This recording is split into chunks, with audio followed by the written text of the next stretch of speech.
Bagseed Chronicles is a podcast about cannabis and the people who enjoy it. I hope to provide commentary about cannabis cultivation, cannabis enjoyment, cannabis as an herbal remedy, and hopefully continued cannabis liberation. Now join me, Uncle Dig, and let's overgrow the world.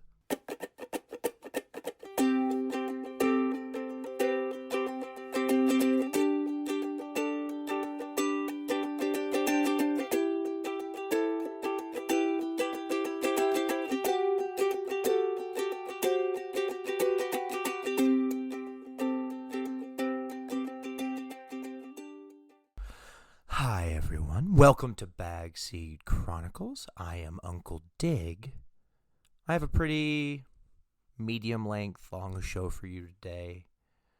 I have Lukas Barfield on, a cannabis educator and the main host of the other program I appear on, the Cannabis Corner in Radio Tacoma, on 101.9 Radio Tacoma, in fact. And then I'll do a garden update after that because we talked some in the garden update. We talked some gardening stuff in that, but it was before I'm going to be recording the garden update, so you can kind of still get some, time progression out of it. But I'm kind of just really quick want to talk about Mississippi, right?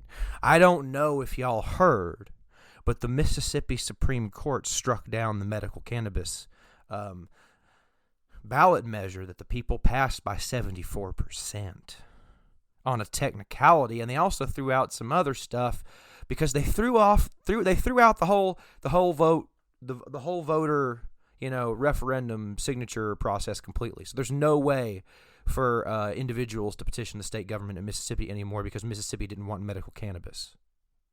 And when I say Mississippi didn't want medical cannabis, I don't mean the people of Mississippi. The people of Mississippi wanted medical cannabis. But these old judges and these old cops and these old lawmakers, these fat, foppish, stupid, out-of-touch morons don't want it to be legal. Not even in a medical sense. That law wasn't that controversial. It did not make Mississippi the wild west of cannabis. Ugh. So, I talked to a couple people about this in my family back home in Texas, and Meemaw Dig said something very well when I explained to her that 74% of the people of that state voted yes on medical cannabis, and the Supreme Court threw it down on a technicality and destroyed a whole process of private citizen petition to the government in the process just to keep medical cannabis illegal. You know what she said? She said, "Ooh, that ain't good." Because she knows that government in Mississippi no longer cares about what the people of Mississippi think. They know better than you. They're going to tell you what to do. And ladies and gentlemen, that is authoritarianism, and that is what has taken over the... Look, let's not get into too much politics, but we all know what's happened, right? But today I have a wonderful interview with my friend Lukas Barfield and a garden update on top of that. It is a beautiful spring day, although it has been a little chilly. But let's get into it. Hey, welcome to Bagseed Chronicles. This is Lukas Barfield, my longtime friend and gromie. He is a cannabis educator. He is a cannabis activist up there in Washington. He is a home grower and registered medical patient. Welcome to the Bagseed Chronicles, Lukas. Hey, Uncle Dig, what's going on today, man? Oh, nothing much. I'm really full into spring swing. I'm almost completely outdoors with all of my plants, and I'm almost completely in the ground. So we're already going into the veg for me here in mid-May for Oregon. How about you? Yeah, I'm doing pretty good. Kind of the same thing. I'm not really going to do an outdoor this year. I did have some plants hanging out that somebody had given me. They weren't doing so hot, so I put them outdoors to give them a little help from the sun. And then I think as soon as I get those nice and healthy, kind of a rehab out in the sun, I'm going to just clone them and bring them back indoors because it's just going to have a kind of a crazy summer. I got a lot of plans this summer, and I don't really want to try to be babysitting plants outdoors right here in Tacoma.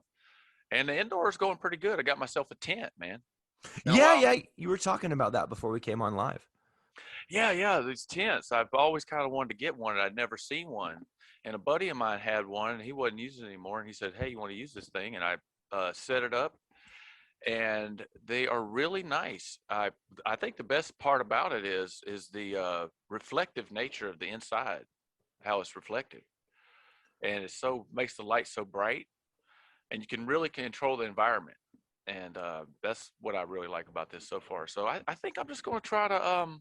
I have a little bit of surplus from last year still, so I think I should be able to kind of squeak it by just doing indoors for a while. And man, last year those fires ruined my crop, about half of it, and that was real disappointing.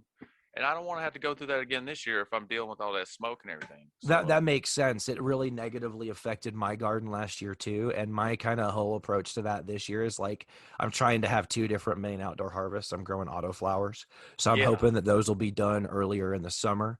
So even if it gets really bad later in the summer, I'll still have some flower that wasn't all ashed out and taste funny. Or that's a great strategy. I didn't. You had said you did the autoflowers, but I didn't know that's why you were doing it. That's a yeah, really that's good part of idea. it. And I've wanted to mess with them, but I hadn't really found a reason. And now that I'm kind of smoking weed as fast as I can grow it, that's one reason. And the other reason is I would like to have some clean weed outdoors, regardless of what the weather or acts of wrathful gods decide to deal me a shitty hand in the garden. Right. Yeah. I'd never grown any autoflowers. I'm growing. Well, this one strain I'm trying to rehab is called Blackjack, and I was. Okay, I've heard of that. Oh, okay. I had never really heard of it. I see. They gave me two. Well, I got five, and I took two of them, and they were really looking rough. People were actually stopping growing, and so they were just kind of letting them die. And they said, "Hey, you can come get these." So when I got them, they were really bad off. I just took them, put two of them into the flower, and they too were having problems. But now they're starting to come back, and they have a really like strong, kind of fruity, bubblegummy, resiny smell. So I was kind of Mm. not going to try to save them and clone them and keep them, but now that these ones are flowering, I'm like, oh, this is kind of interesting. So I think I'm going to try to rehab it, and never grown it, but I've my other two strains, we kind of kidnapped them from some seeds in some 502, and we just so happened to been able to keep one of them going for 3 or 4 years called Carrot Cake. It's really nice. And then there's another one that we got from some Bagseed in a the Bagseed. Oddly enough, we got it in the 502, and it's a Kush of some type, Yeah. and it's real nice too. And then I was able to get a cherry pie from back in the medical days, and I'm growing those. So I think about 4 strains is about as much as you want to handle at one time. Yeah. Okay. Well, I'm not doing that. I have more than 4 strains, but I'm Right. running seed to finish. I don't do a lot of cloning. Okay, yeah. I went and bought me a I've done it a couple different ways. Right at first I was just doing it like rock wool in a glass bowl and just Yeah. put the water in there, but that gets kind of moldy and stuff. It's not the best. And then I went and bought me a Clone King, which is like a water cloner, Yeah. and I was using that for a while, but then that too was giving me problems. So I went back over to the bowl method and did that for a while. But now I'm back to the King clone. I just keep it put away, and when I'm ready to clone, I bring it out, clone 4 plants at a time, usually 4 or 5. I've been really fortunate that I've kind of become known in my circle as someone who prefers to grow cannabis plants from seed.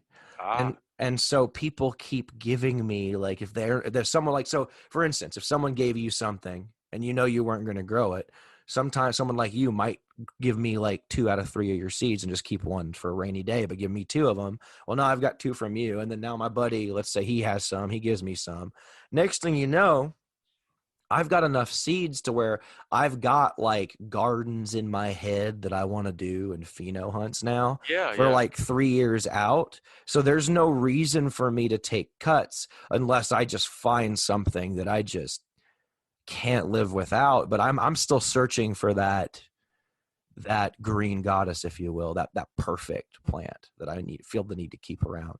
Yeah, that's our carrot cake strain we have. We I've had that. That's nice. and so that's kind of our.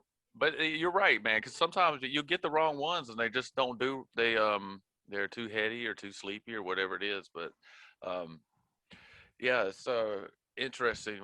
I've tried to grow a lot of strains at one time, but it's really hard. But I was thinking the other day, I too, I've got a fair amount of seeds. I had a seed disaster, seed apocalypse one year. Oh I got no. some. It was actually some California. It looked like some sativa. They turned out somebody gave me. I grew them. I had 4 plants. They were really big. They just went all of a sudden seed pollinated. I had an indica that the thing only grew full full height and everything. I've only seen this one time. It only grew like about less than 4 feet tall, Huh. and all the limbs on the bottom grew out, went way out, and then kind of went up and almost reached up as high as the very top cola, like a So bush. it almost looked like a hedge. It was a bush, like they say the indicas are smaller in a bush, but That's this one was cool. pure indica, and that cross. So I have a whole bunch of those seeds. I got some Romulan seeds, a whole bunch of Jack Hare seeds, and I did a carrot cake Jack Hare cross. Anyway, like you, I have a whole bunch of interesting genetics, but it's irritating because if I ever tried to like do any kind of genetic work, guess what? You're up over your limit. Oh yeah, almost Yeah, immediately. I can't yeah. even when I say I do a pheno hunt, I'm not really pheno hunting. I'm popping seeds and I'm picking my favorites and I'm just growing that out. I'm not running 100, 200, 300 plant like real like I am looking Hmm. for a new cultivar that Well, you I can can't even do stabilize. 20. If you were just to take I can have 24 immature plants, but once they get over 2 feet and are flowering, yeah, then I can't have that many. yeah, So you'd have to run about 20 and then to flower them and then see which ones are the best. And the then you got only to clone way I them think too. I could get away with doing 20 plants and flowering them if I was going to grow them in like solo cups, Yeah, then yeah. they'd be under 2 feet, but that would defeat the whole purpose of a pheno hunt because that's not how I'm going to cultivate. Right, yeah. Yeah, and on top, and you were saying today that you're having a really good run in your garden where you're not having too terrible many problems. But on the day of recording, we're recording here on 5/18. I'm having problems with one of my plants. It's an alien OG fem, Ah. and it as soon as it went outside it became unhappy and it's been unhappy ever since, and it looks like it's just heat stress. I've had 2 other plants do this, and Yeah. eventually I had to cull them. So Well, on you said those came from Canada. So those things might be used to Canadian weather. Yeah, well, I've got another one that's happy as a clam. So what I'm going to do is Ah, I'm going to kill this one and swap them out. Because, like, honestly, here in Oregon, I don't know what house it is up there, but you can go in the ground and it still be worth. Like, you can go outdoors and it still be worthwhile as late as like June 15th, man. You really can. You're not going to get as big of a plant, but you can still do well, you right. know. But Uh, after that, it's too hot to establish a plant outdoors. At yeah. least it is down here. Well, it's any plant. You got a garden, June, it's any plant really. June, mid June's about your cutoff. Oh You yeah. got to get, I mean, the 1st of June, if you don't have your seeds in the ground, like I just planted some cucumbers the other day and I put my tomatoes in the ground. I had to cover them with plastic because of the weather. But cannabis is a little sturdier than a tomato, but you got to have it in there ready to go by June something, or you just out of luck because it Oh won't yeah. work right. It just, the roots won't be able to stretch in that July heat. Oh yeah. That's dead. Yep. But I like to go out early. I like to give my chance a head start. So, I try to go out during Mother's Day. Now, a way that can bite you in the ass is if you go out on Mother's Day and you have an early spring frost. So when you go out early like this in May, especially when you're like in a mountainous area like this, or you're in a place that's prone to like late spring frosts, keep an eye on the weather. So if worst things to come to worst, you throw a blanket over them, something, because if they freeze, you're Dunsville. Now later on in the season in October, it gets cold. They weather it well, but it's because they're established and they're more substantial plants, so they can weather the cold better. It's not something they can do early on in spring yet. They're too young. Okay. At least with seedlings. Clones may vary depending on how well established they are. But I'm talking about a plant that's a little under 2 feet tall. Yeah. When it goes into the ground, we're not talking about large. Like, I know some people have been vegging since January, and their plants are 6 feet tall when they go in the ground. That is not the type of scale I'm growing at. No way, nowhere near that. Yeah, and I've heard that, and not a lot, but I've seen a video one time where a guy tried to do that, and then it didn't actually help him out anymore much getting that head start, because the plant's it's only going to grow as big as it's going to grow. So even if you get a head start, it might not get big. It's not grow 10 feet instead of like 15 feet. It's not guaranteed. You bring up an interesting point. There is a genetic component to those monsters that you see growing down here in Oregon and down there in California, these 14, 15 foot, 5-pound giant Epcot balls of weed, but that's also a genetic and a training thing. And these guys have been doing this for years. They work with certain strains and family lines of cannabis that they know work well for them. Yeah. And that's something that takes a long time to figure out for yourself. You kind of make relationships with certain cultivars that speak to you in a way that others don't. Yeah. And I think people overestimate how much you're going to get, because even indoors, I mean, just a regular veg cycle, you're pushing, if you're getting an ounce per plant, you're doing pretty good. Now, if you want to veg it out for an extra couple months or jack your lights up and run up your power bill crazy, but if you just run a regular grow, you have to get maybe one day we can come on and talk about these perpetual cycles, but you can get a harvest about every 2 weeks. Oh yeah, I would love to have you on and talk about the cycle you got going on, but that's a long conversation. We'll save that for a rainy day. Yeah. Now I would say yields outdoors can get kind of ridiculous. Yeah. I average about 3, because the place where I grow doesn't get a lot of sun all day. So I average about 3 or 4 ounces per plant. Yeah, which isn't a lot, but it's enough for sure. See, I'm usually happy if I get about a half a pound a plant, that's about 8 ounces. Now I've yielded as much as 1.5 pounds off a plant, and I've gotten as little as 1/4 pound because stuff happens. Yep. But I have really good sun. Really good sun. If we don't have burns, it just beats down on my plants and they love it. But we were talking about a little before the show, but I do a radio show on Radio Tacoma with you. I co-host it, the Cannabis Corner, and you do a little bit of activism for cannabis outside of that. Can you tell me a little bit about that? Yeah. I mean, currently right now I've been doing a lot of work with the Cannabis Alliance. They sort of, I'm a member and sort of gone underneath their umbrella, working with them to get some bills passed. But I started, as far as Washington goes, doing this, back in 2014, 2015, I had switched over from teaching to be a cannabis reporter. And then, I was going to the medical shops. I think you were familiar with those. And yes, vaguely. Just being somebody from the South, to be able to go into a place kind of like a nice store and buy cannabis was sort of life. It was amazing. You know what I mean? Literally. And I had a good shop and everything. There was a lot of good shops in Tacoma, and then they came in and they smashed, basically they tore up the medical cannabis system. And I was politically active at that time. I'd been since 2008. And so I kind of started jumping in and doing more activism, trying to stop that. And that's kind of just led over the years to testifying a fair amount down in Olympia and writing a lot of emails and, trying to spread the word about cannabis. And right now. Like I said, the Cannabis Alliance, we're trying to get some bills passed. But I was thinking the other day. I mean, I did my first cannabis activism back in junior college. I was giving speeches on like legalizing cannabis. I don't know what the heck I was thinking at the time. It's like, That was a while ago, wasn't it? yeah, back in the '90s, and it was something I guess was on my mind for sure. But it was like a conservative town and conservative school, and I was just like, well, I guess I'm just going to do this. But I grew up in a failed me the similar. class. I mean, I made a D in the class, not just because of that speech, but I don't think it helped me too much.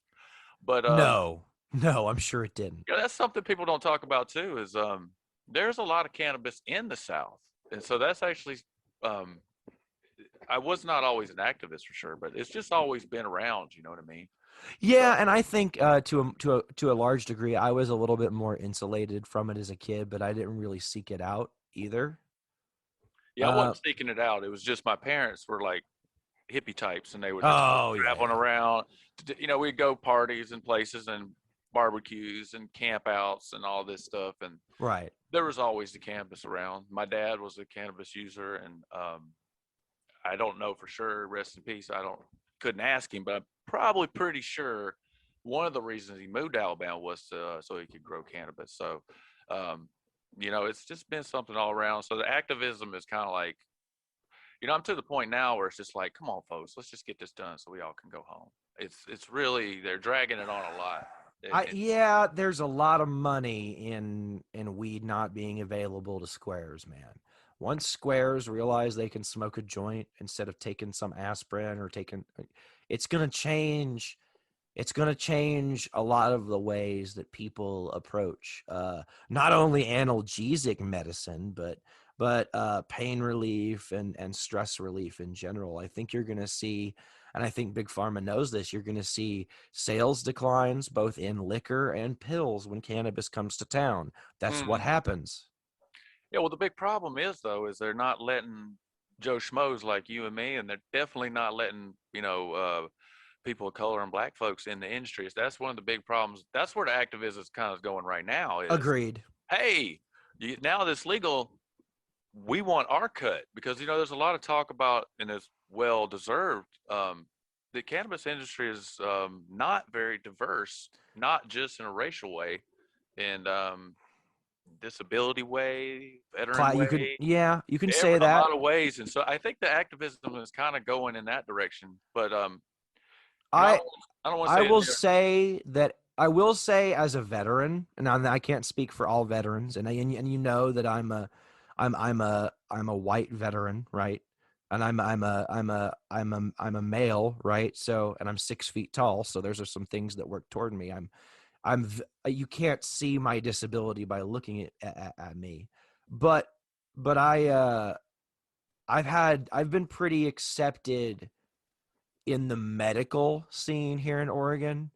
I don't have too much experience in the rec industry as a whole, but I have seen that a lot of veterans, at least here in Oregon, do seem to be employed in the industry to some degree. Now, I don't know if that's equitable employment, but I would like to just say from a veteran standpoint, at least for me and some of my associates, it's been more of a mixed bag. Like some guys have had really good experiences. So I can't say that from a veteran standpoint, the industry has been unfriendly. Yeah. Well, a lot of it is because there is a big veteran movement in the activism too. And I don't mean to misspeak. I mean, Washington does have a pretty diverse cannabis system as far as it goes. There's a lot of women owners, and there are a fair amount of but I think that's been a development of everybody kind of demanding a little bit more equity too. Yeah. So I'm not saying that there's not room to improve, and you've definitely got a point as far as people of color. You've definitely got a point for people with disabilities, but I think that moving forward, like the cannabis industry is just going to have a lot of the same problems that corporate America has with diversity and inclusion. Yeah. I think that's just because that's just how moneyed interests kind of work in this country. I don't know why. It just seems to be, yeah. I was reading up on some look. There's a lot of headlines coming out about cannabis titans being formed, and there's as soon as they got this banking act and they have the insurance acts are going ahead of the MORE Act, which legalizes it. They're going to get the banking and the insurance done first, and then legalize it. Um, so I I'm really really hope they going to keep find a going way like to protect home growers, because if they don't, I just worry that the whole cannabis scene and the whole cannabis industry is going to evolve past home grow. Um, in some places, like here in Oregon and in California, it's pretty entrenched. Like, I don't think that. you're going to get rid of it, but these new legalization states are kind of battleground for this access. Like, can you grow the plant or not? Yeah, And I think the way that they write the MORE Act and the way it's passed and what holes they let the Republicans shoot in it is going to determine the future of home grow for large parts of the American South and East. And I don't know if that's a good thing for home grow. yeah. Well, they just passed medical cannabis in Alabama. They got it in Florida, Georgia, Mississippi, and all that. But they don't have any like a home grow. You can't grow 15 plants in Mississippi. No. I think you can in Arkansas and Missouri, though. Yeah. And I know there's a home grow provision on the medical side of things for Oklahomans too. Yeah, it definitely in Oklahoma too, and Florida. I'm surprised they don't. But man, Florida, dude, that sun down there, they give you 5 plants, you could grow some serious monsters. Yeah, but what about the humidity and flower, man? Oh, you'd get you a fan. Get big ass fan. Hey, somebody's growing down there. No, I know, but I'm talking about the way I like to grow, like out in the sun, no Oh yeah. greenhouse. Yeah, no, Well, you that's the probably want thing. to grow indoors there Oh, or but a the breeze, greenhouse. man. Like there's a lot of it's very humid, but on the coast there's a lot of breeze blowing around. So I Fair think enough. that would help out a lot. No, I've never grown in Florida. I grew a couple plants in Alabama in the pine trees, but not Yeah, enough one of to those days screw you'll it have up. to come on and tell that story. Yeah, I never grew enough to screw it up though. So, Well, hey, I'm just glad you never got in trouble. oh yeah, it was never enough for that. But anytime somebody could get you in trouble for that too. You could just be Well, like, yeah, and honestly, if someone really wanted I mean, really wanted to screw with a home grower, they could. There's ways. yeah, it was just like 1 plant or 2 plants, so it wasn't Yeah. anything major. And if man, that would be serious waste of resources going after me. But Yeah, but they do stuff like that all the time, man. I mean, they do. we read that was that one town in UK that that the God, was it? I don't want to misspeak. I think it was Manchester, but I can't remember. We read the article. The Yeah, police busted this little home grow.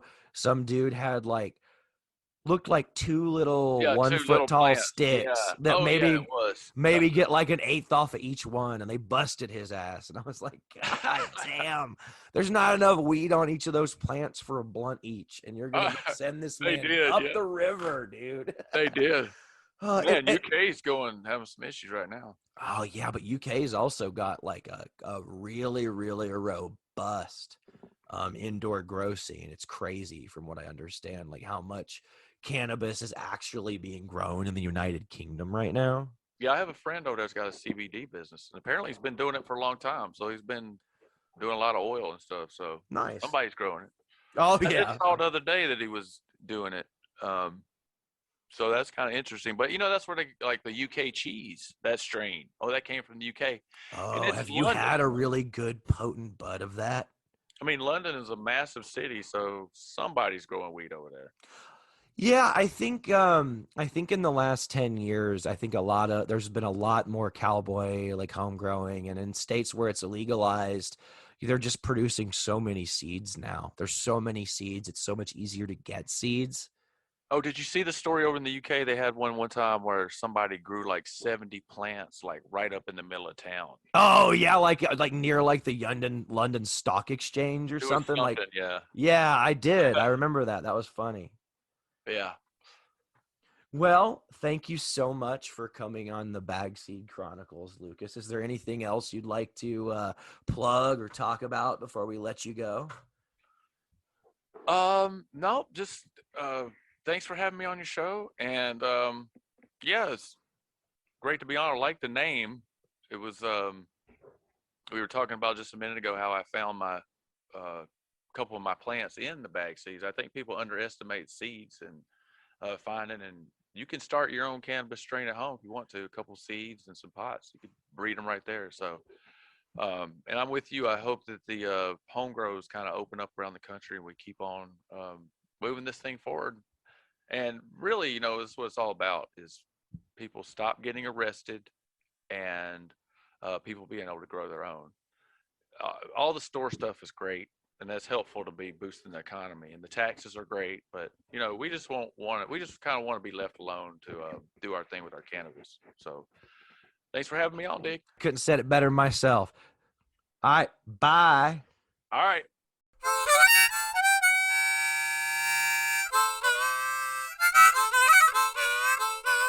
Uncle Dig's garden update. Hey guys, welcome to the garden update. Today is the 21st of May, 2021. We are, of course, in Gardening Zone 8B, and we'll be talking about two sections of my garden, the photo periods and the autoflowers.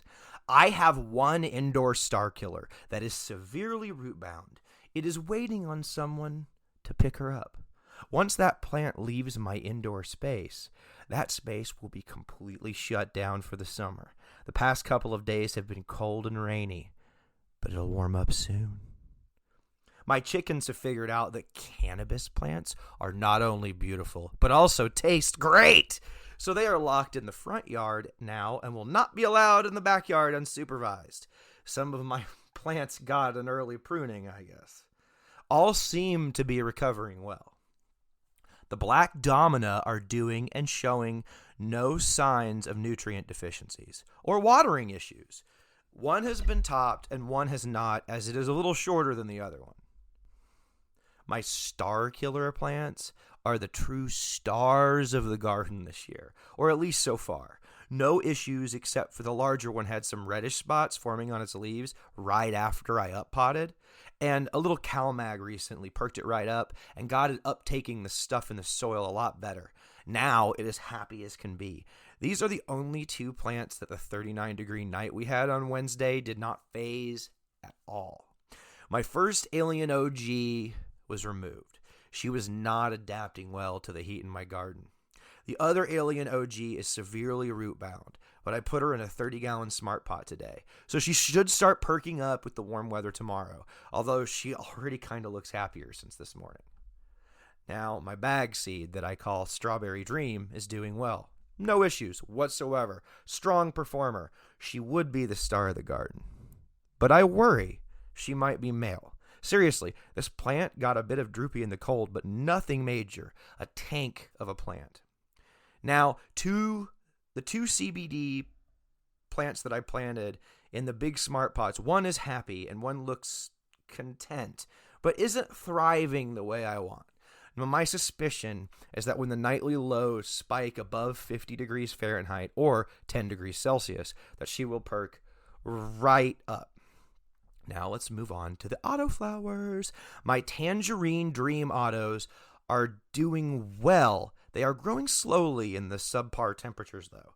But they are showing no other significant signs of stress other than a vague purple hue on the apical meristem, which I don't mind. I actually find it quite attractive. My Afghan mass autos are stuck seemingly in time, but are showing no signs of stress. They will speed up their growth this next week as things warm up. Now, one of two of the candy cane autos have sprouted, even in the cold, which is amazing. I have kept the germinating seeds outside but covered with a plastic cup. Guys, I hope that your gardens are growing well no matter what you're growing. My peas are also doing well. My sunflowers are starting to outgrow the pests' ability to eat them. My garden is beautiful and green and lush. I hope yours is too. Until next time, let's overgrow the world. Thank you for listening to Bagseed Chronicles. You can contact me on Instagram @UncleDig or at my email uncledig4@gmail.com. The producer of the music found on this podcast is Chad DeVilliers. He can be found on YouTube at Ukuleles Are Stupid and on Instagram at Chadwick Enterprises.